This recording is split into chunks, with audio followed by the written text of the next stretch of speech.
नमस्कार। आपका एक बार फिर से स्वागत हमारे यूट्यूब चैनल में। देखिए, कक्षा भारत के अंतर्गत डेरिवेशन डेरिवेशन है एक समान रूप से आवेशित गोलीय कोश के कारण वैद्युत क्षेत्र की तीव्रता अथवा बिंदु आवेश के कारण वैद्युत क्षेत्र की तीव्रता। एक गोले के कारण है हमारी, एक समान रूप से गोलीय कोश के कारण। देखिए, हमने एक ये गोला मान लिया, ये हमारा गोला हो गया और इसका ये केंद्र बिंदु ओ हो गया। ठीक, ये हमने वो केंद्र बिंदु मान लिया ओ। इसके बाह्य कोश पर, ये हमारा एक बाह्य कोश है, यहां हमारा आवेश लगा हुआ है, समान रूप से आवेशित है।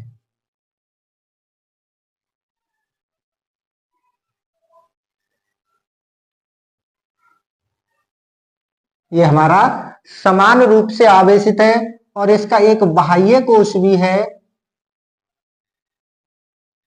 ये हमारा बाह्य कोश हो गया। अब देखिए, यहां से और ये बाहर एक हमने बिंदु P मान लिया, यहां मान लिया बिंदु P।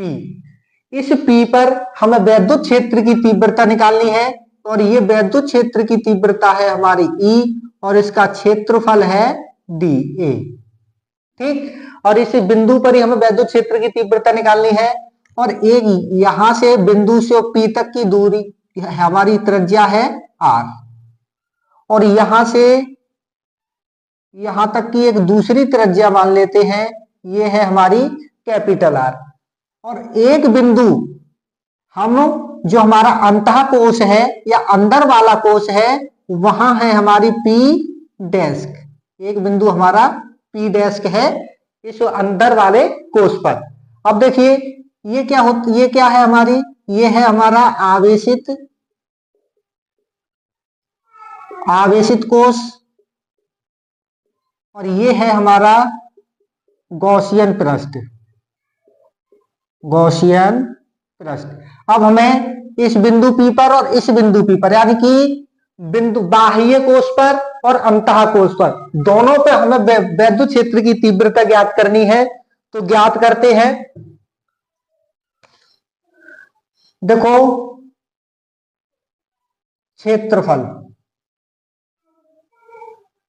क्षेत्रफल क्या है, गोला है, गोले का क्षेत्रफल क्या है dA। हमारा ये क्षेत्रफल हो गई। और देखो, वैद्युत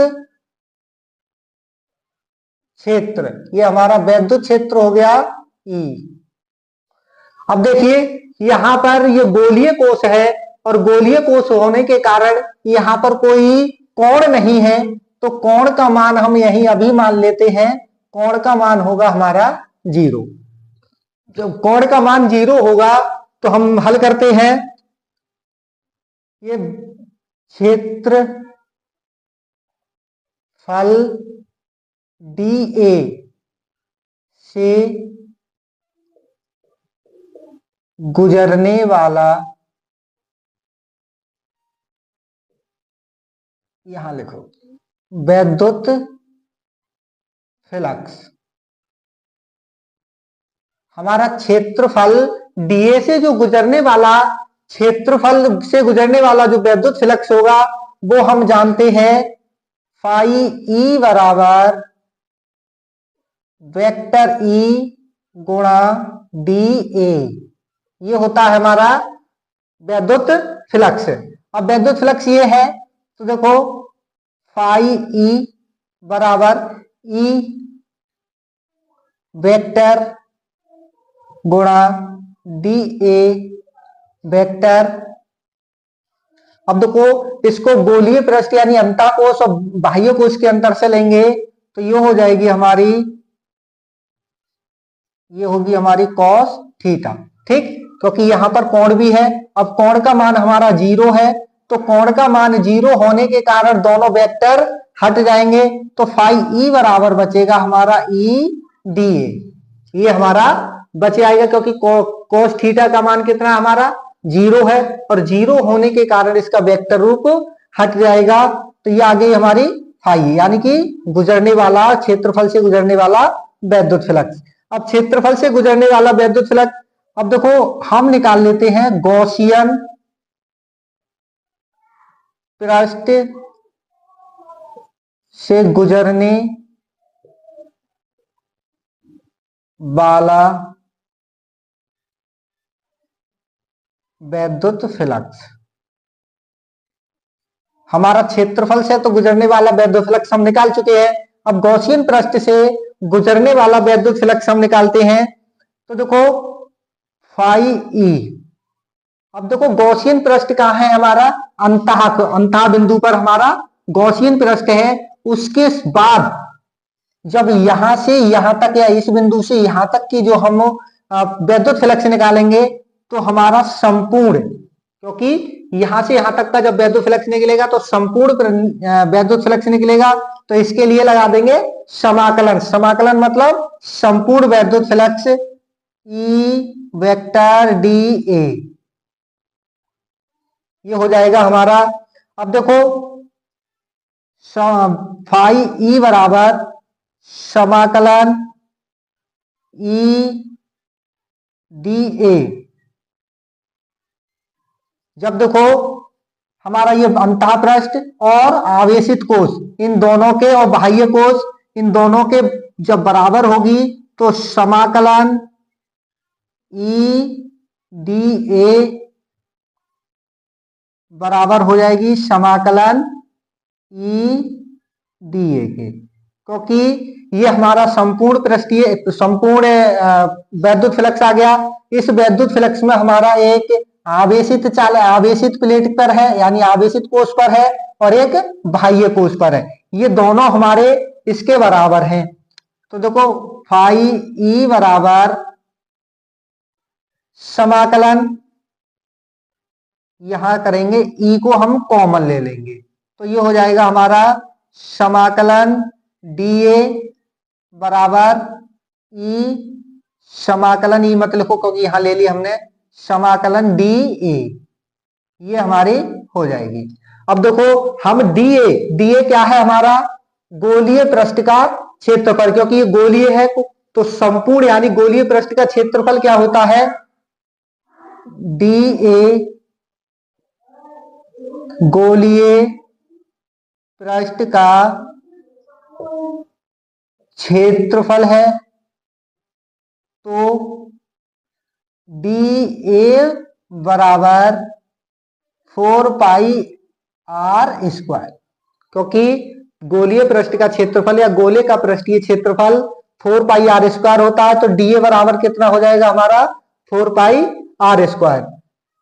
यहां कर लो, तो देखो ई हमारा कॉमन है, तो फाई ई बराबर समाकलन हट जाएगा, तो ई और ये हो जाएगा हमारा डीए की जगह 4 पाई आर स्क्वायर, ये आ जाएगा हमारा गोलीय पृष्ठ पर क्षेत्रफल के कारण, गोले के क्षेत्रफल के कारण।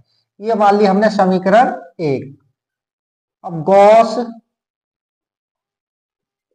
की प्रमेय से, अब गॉस की प्रमेय से क्योंकि निकालना पड़ेगा, तो गॉस की प्रमेय से क्या होता है, फाई ई बराबर क्यू बटे एप्सिलॉन नॉट, ये हमारी गॉस की प्रमेय से होता है। इसको मान लिया समीकरण 2।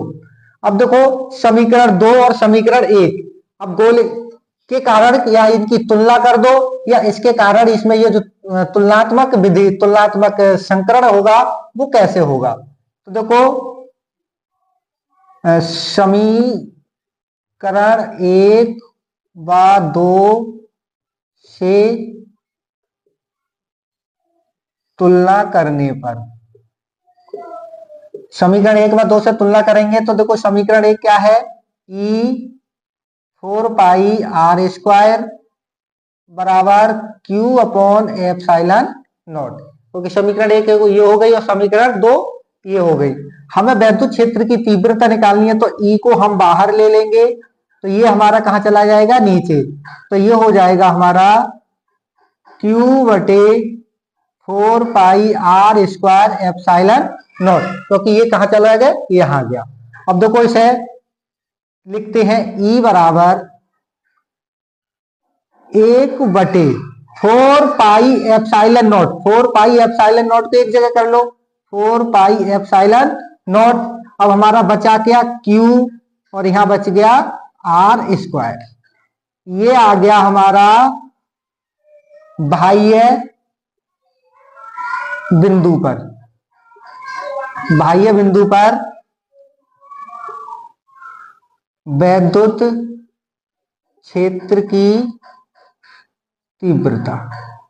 बाह्य बिंदु पर वैद्युत क्षेत्र की तीव्रता का सूत्र आ गया, व्यंजक आ गया। ये देखो यहां से ये गोले का पृष्ठीय क्षेत्रफल है। कहीं सोचो कि ये कहां से आया, तो ये गोले का पृष्ठीय क्षेत्रफल है, तब जाकर के ये हमारा सूत्र है। देखो अब आंतरिक बिंदु पर, आंतरिक बिंदु पर यही आ जाएगा। आंतरिक बिंदु पर कोई आवेश नहीं है। देखिए कहां है, दूसरे कोष पर है।